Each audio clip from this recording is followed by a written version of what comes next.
Faire une vidéo et dire qu'on a un TDA et en parler, c'est pas évident. C'est parce que par rapport à, je vais le dire comme ça, par rapport à cette maladie, les symptômes, chez certaines personnes, quand ils entendent les symptômes, ils vont dire oui, mais tout le monde a ça, c'est normal. C'est pas un truc de ouf en fait. C'est pas quelque chose qui est facile à en parler parce que t'as vraiment l'impression d'être un gars qui pleurniche, t'as vraiment l'impression d'être quelqu'un qui se plaint et et en plus il y a cette hype autour de ça depuis quelque temps et j'avoue que c'est grâce à cette hype là en même temps, le fait que c'était un peu tendance que même que moi je me suis posé des questions et que j'ai fait des recherches et que j'ai été me documenter, et pas seulement ça, c'est que j'ai aussi le diagnostic d'un neuropsy, je sais, bref, j'ai oublié c'est quoi le terme, mais c'est une personne avec qui, c'est un médecin certifié avec qui j'ai discuté et qui m'a dit clairement, voilà, je vais pas vous faire tout le topo, mais qui m'a dit que de me faire tester parce que potentiellement il est possible que je puisse avoir un TDA. Quand il m'a dit ça, j'ai un peu fait le mec quand il me raconte et tout, et compagnie. Et ensuite, j'ai été regarder les symptômes, j'ai pris du temps, j'ai un peu analysé toutes les choses depuis mon enfance jusqu'à présent. Et maintenant, même mon épouse s'en est rendu compte hier, par rapport à une petite anecdote qui est assez marrant.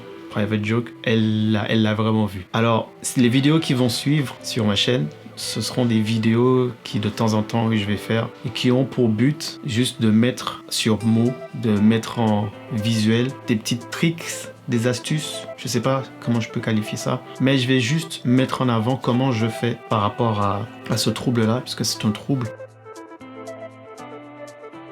À vrai dire, mon bureau, c'est totalement l'endroit qui va vraiment représenter mon état d'esprit. Il va vraiment être dans la configuration dans laquelle se trouve mon esprit. Si mon esprit est très bouqué, si je suis très perturbé par pas mal de choses autour de moi, mon bureau sera forcément pas rangé. Il y aura des choses qui vont traîner partout. Pourquoi? Parce que ce sont des choses que je mets de côté, que je n'arrive pas encore à trouver l'énergie pour le faire. Mais tu vas trouver des endroits qui seront super clean. Ça veut dire que c'est sur ce projet-là que je suis à partir de ce moment-là. Mais chaque chose dans mon bureau a une fonction. Par exemple, la raison pour laquelle mon mur est noir, c'est que, voilà, avec les craies, je vais venir écrire le disque dur sur lequel je travaille. Et celui sur lequel je travaille ces temps-ci, c'est le disque dur Spider-Man. Voilà. Et je vais venir y mettre les projets. Donc là, là, on est sur une vidéo pour Malu. Donc il y a les vidéos et il y a aussi les photos. Tant que c'est écrit ici, ça veut dire que c'est en cours. Une fois que ce sera effacé, tous les sujets qui seront, par exemple, si je trouve une carte ou si je trouve un fichier qui traîne quelque part, je regarde ici. Si je vois que ce n'est pas sur mon mur, ça veut dire que j'ai fini avec, c'est livré. Donc je peux supprimer. Si jamais je trouve une carte et que j'avais oublié de supprimer, je vois qu'il y a des choses dessus, je regarde mon mur, je cherche, est-ce qu'il est là?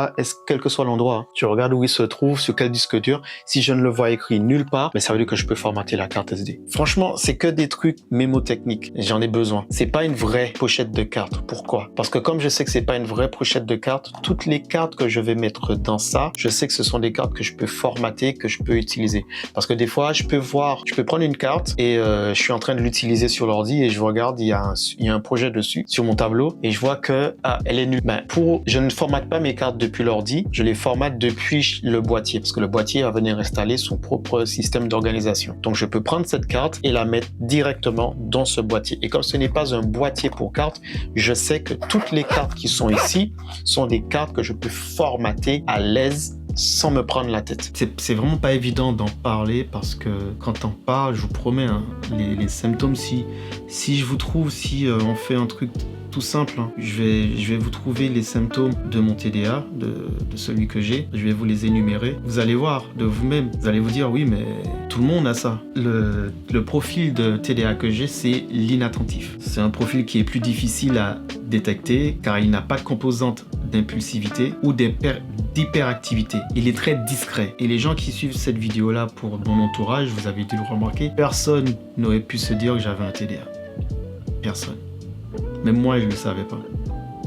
Et je vous dis le truc, hein, inattentif, très difficile à détecter parce qu'il n'y a pas d'impulsivité. Je suis pas quelqu'un d'impulsif et je suis pas hyperactif non plus. Donc il est très très discret. L'inattention, quels sont les différents symptômes? Concentration inconstante, rêverie envahissante, mémoire fluctuante, perte et oubli, problème de communication, perception du temps altéré. Et la vidéo d'aujourd'hui, elle sera sur la concentration inconstante. Distractibilité, présente des difficultés pour suivre une réunion, une conversation, une lecture, des fautes d'inattention au travail, une surréaction aux stimulus sensoriels, hyperfocalisation, oublie parfois de manger, dormir ou manque de ses obligations si un sujet ou une activité l'intéresse beaucoup. Moi, celui que j'ai entre la distractibilité, j'en ai pas. Tu peux très difficilement me distraire. Pourquoi? Parce que j'ai l'autre côté, j'ai l'hyperfocalisation. C'est-à-dire que quand je suis focus sur quelque chose, je peux oublier de manger, je peux oublier de boire. Vraiment, le but de ces vidéos, c'est de vous prendre les différents symptômes et de le mettre au niveau de mon métier, de ce que je fais. Quand je me lance sur un tournage,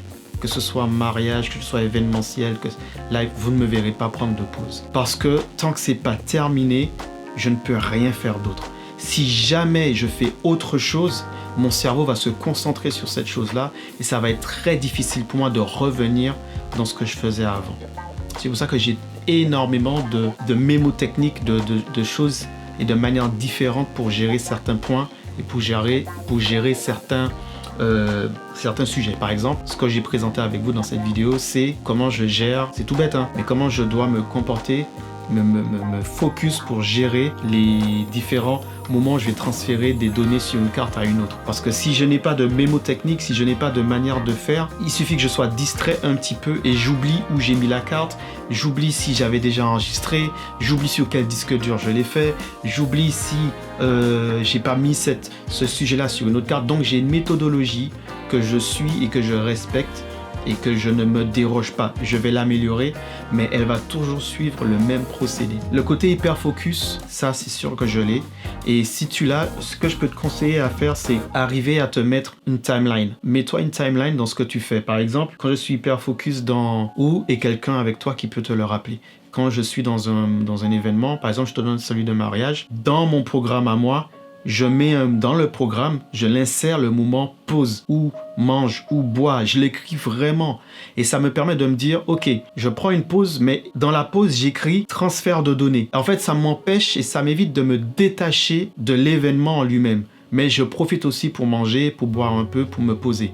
Parce qu'en même temps, mon cerveau il est toujours focus sur ce que je fais, qui est je prends 2-3 cartes, je les mets dans l'ordi et je fais les transferts. Et pendant que je suis là en train de regarder, je vous promets, pendant que je suis là en train de regarder les transferts se faire pour m'assurer que ça va bien, que tous les fichiers vont être enregistrés et que je vais pas avoir des fichiers qui vont être perdus entre la carte et on ne sait jamais, je mange et je bois. Je m'appelle Lamontagne Odel et je fais des petites vidéos de temps en temps pour t'expliquer comment je gère mon TDA. Et si ces vidéos-là peuvent être utiles aux gens autour de moi, c'est cool. Et sinon, je te donne rendez-vous pour la prochaine vidéo.